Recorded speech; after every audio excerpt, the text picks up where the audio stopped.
everyone! It's me again, Tarsher! So si Unggoy jahay naabot na pod og Nashville, Tennessee. Sige lang niglaag si Unggoy karon si Tarsher kay summer vacation man. Maura man ni ilaag ni Tarsher pag way klase ang mga amo. Kabalo naman ka, daghan kayo baktin si Tarsher, so daghang trabaho.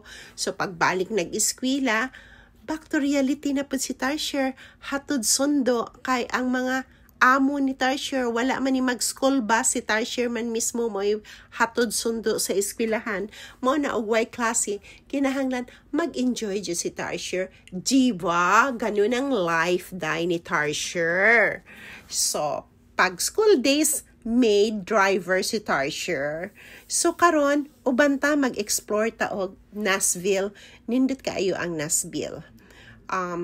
Labi na og hilig kag music, kanang Broadway na street, naatanan din ha restaurant, bars, basta naatanan din hang sikat na music pareha ni Elvis Presley, di ba na siya daghan si Elvis din ha mga t-shirt, mga unsa pa din ha diha nagikan si Elvis sa Nashville, naapo din ha ang naapo diri ang iyahang mansion, pero sa lain lang na side og Nashville kaysa kini na side.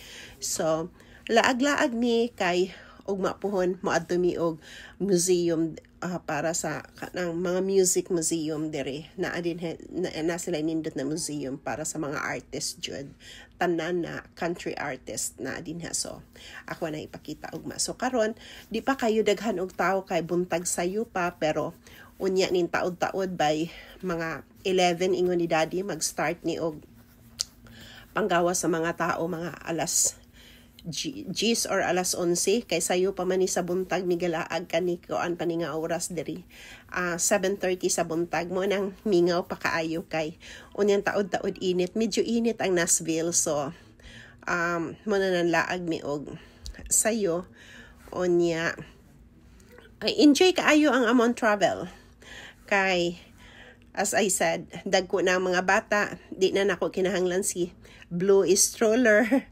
Onya, mulakaw na, gawas lang og taas ang lakaw. Mo reklamo na siya, pero og dili kayo taas, okay lang. So, pag naamo sa US, i-try ninyo kanhi sa Nashville. Ang ganda sa Nashville, Tennessee, kung mahilig ka og music. Onya, enjoy pod maski ang mga bata, daghang kaayo og lain-laing klaseng restaurant pod.